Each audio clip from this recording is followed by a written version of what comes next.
प्रिय दर्शकों, आप सभी का स्वागत है हमारे इस YouTube चैनल पर। दर्शकों, हमारे आसपास हमेशा कुछ ना कुछ घटनाएं घटित होती हैं और उन घटनाओं का संबंध कई बार हमसे होता है, कई बार हमारे समाज से, हमारे देश से, हमारे शहर से या हमारे जीवन में आने वाली किसी भविष्य में घटने वाली घटनाओं से होता है। ऐसे में हमारे आसपास जो कुछ भी घटनाएं घटित होती है, हमें उसका आकलन भी करना चाहिए। ऐसे में पिछले 1-1.5 साल के अंदर कुछ ऐसी ही घटनाएं घटित हुई हैं जो घटी तो है, लेकिन जिसका आकलन सही तरह से नहीं किया जा रहा है। या मैं यूं कह सकता हूं कि ऐसी सच्चाई जो अब तक हमारे आंखों के सामने नहीं आ पा रही है।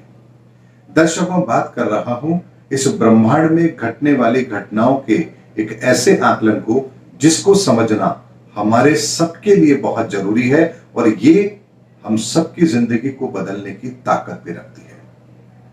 दर्शकों, उससे पहले मैं आपको एक छोटी सी बात बताता हूं। आपने देखा होगा कि बंगाल के अंदर ममता बनर्जी चुनाव लड़ती हैं। भारतीय जनता पार्टी प्रतिद्वंदी पार्टी थी और ममता बनर्जी भारतीय जनता पार्टी को हरा देती है और बंगाल में अपनी सरकार बनाती है। उसके बाद आपने देखा पंजाब के अंदर आम आदमी पार्टी चुनाव लड़ती है, कांग्रेस को हरा करके वहां पर वो सरकार बनाने में कामयाब होती है।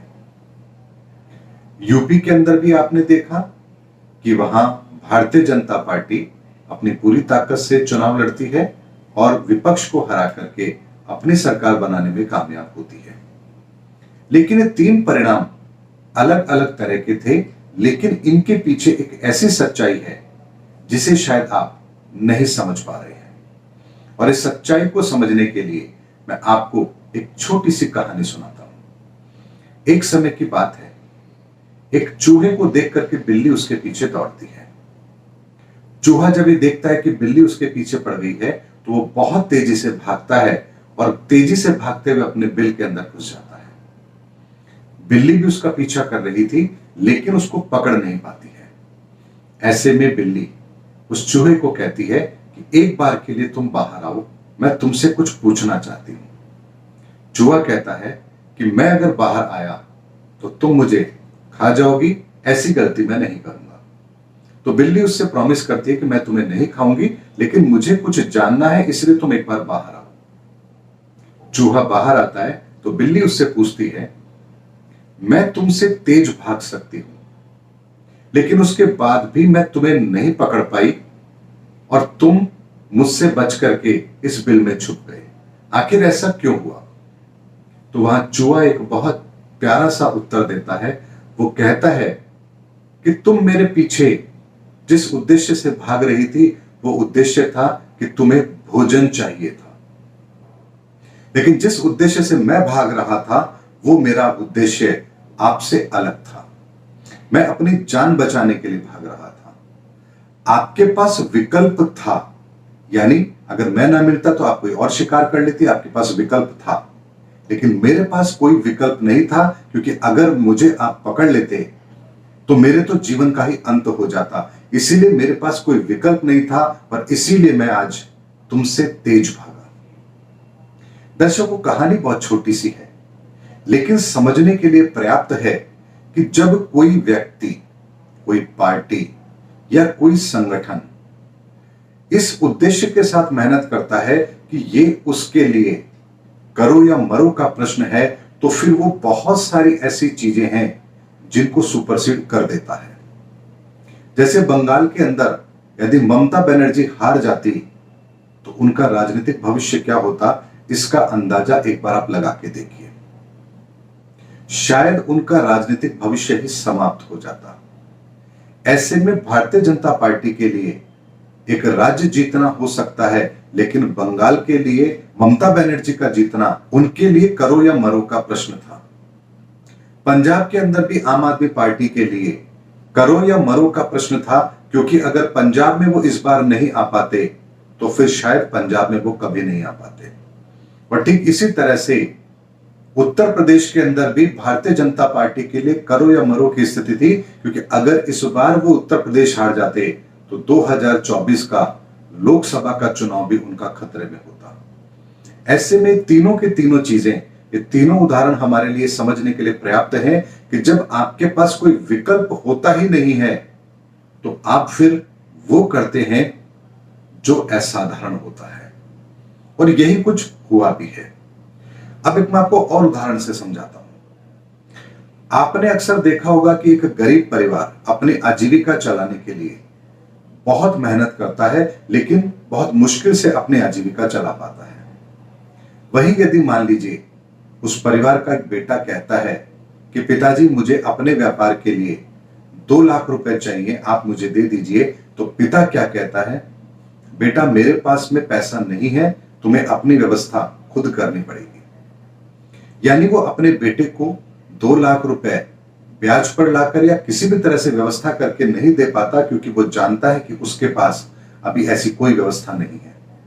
लेकिन वहीं उसके विपरीत जब उसे अपनी बेटी की शादी करनी होती है तो वो कुछ भी करता है, लेकिन कहीं से पैसों की व्यवस्था करता है और अपनी बेटी के हाथ पीले अवश्य करता है। यानी एक और जहां बेटे को पैसा देने की बात है, वहां उसका लक्ष्य ऐसा नहीं है कि जिसके लिए उसके पास कोई और विकल्प ना हो। वो देखता है कि ठीक है, ये नहीं करेगा, कहीं नौकरी कर लेगा, कुछ ना कुछ तो कर ही लेगा, मैं अगर पैसे नहीं दूंगा तो काम चल जाएगा। लेकिन वही बेटी की शादी उस पिता का एक सपना होता है और उसके लिए उसके पास कोई विकल्प नहीं है, उसे उसकी शादी करनी ही है। और उसके लिए चाहे फिर उसे ब्याज पर पैसा लेना पड़े या अपने घर के गहने बेचने पड़े, वो अपनी बच्ची की शादी के लिए धन की व्यवस्था करता है, क्योंकि उसके पास कोई दूसरा विकल्प है ही नहीं। वो ये नहीं कह सकता कि मेरे पास अभी पैसा नहीं है तो मैं शादी नहीं करूंगा, या 5 साल बाद करूंगा जब मेरे पास पैसा होगा, या पैसा होगा तो शादी करूंगा, नहीं तो नहीं करूंगा, क्योंकि उसके पास कोई विकल्प नहीं है। ठीक ऐसी परिस्थिति यदि मान लीजिए हमारे परिवार के अंदर कोई ऐसी परिस्थिति आ जाए, कोई मेडिकल इमरजेंसी आ जाए, तो हम भी फिर कुछ नहीं देखते हैं और उस व्यवस्था को हम करते हैं ताकि उस व्यक्ति की जान बचाई जा सके। दर्शकों, तीनों चीजें जो मैंने आपको अलग अलग उदाहरण से आप लोगों के सामने रखी हैं, ये वही चीज है जो हमारे सामने होती तो है, लेकिन हम कभी इस पर गौर नहीं करते। जब तक हमारे जीवन के अंदर कोई विकल्प रहेगा, हम तब तक कोई ऐसा कर्म नहीं कर सकते जो दूसरों को पीछे छोड़कर हमें सुपरसीड करने की ताकत देता हो। इसीलिए जीवन के अंदर जब तक विकल्प होता है, व्यक्ति कुछ ऐसा नहीं कर पाता जो उसे औरों से अलग बनाए। लेकिन जब आपके पास केवल एक ही मात्र लक्ष्य होता है तो आप फिर वो सब कुछ कर पाते हैं जो शायद दूसरों के लिए सपना होता है। इसीलिए दर्शकों, हमें अपने जीवन के अंदर अपने लक्ष्य के प्रति पूरी तरह से समर्पित होना भी चाहिए। और वर्तमान के अंदर हम बहुत सारी ऐसी घटनाओं को देख रहे हैं जो व्यक्ति के लिए कोई और विकल्प ना होने के कारण से वो फिर वही कर रहा है। यूक्रेन का उदाहरण ले लीजिए, उसके पास अपने को बचाने के अलावा और कोई दूसरा विकल्प है ही नहीं। उसके अस्तित्व का प्रश्न है, इसीलिए वो रशिया जैसे बड़े देश के साथ टक्कर भी ले रहा है और रशिया को पूरी तरह से रोकने में कामयाबी है।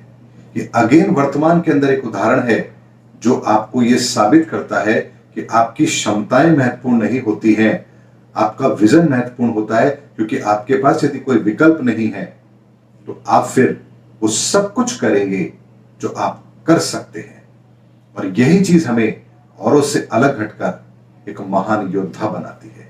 इसीलिए जीवन के अंदर हमें भी अपने लक्ष्य का निर्धारण करते समय ये जरूर ध्यान रखना चाहिए कि अगर कोई और विकल्प आपने अपने लिए रखा है तो फिर आप अपने पुरुषार्थ का 100% कभी भी नहीं दे पाएंगे। और यदि आपने अपने लिए केवल एक ही लक्ष्य रखा है और कोई विकल्प आपके पास नहीं है तो आप रात को सोते समय भी उस बारे में चिंतन मनन करेंगे और अपने लक्ष्य के प्रति समर्पित होकर कार्य करेंगे, और एक दिन आपको विजयश्री अवश्य प्राप्त होगी।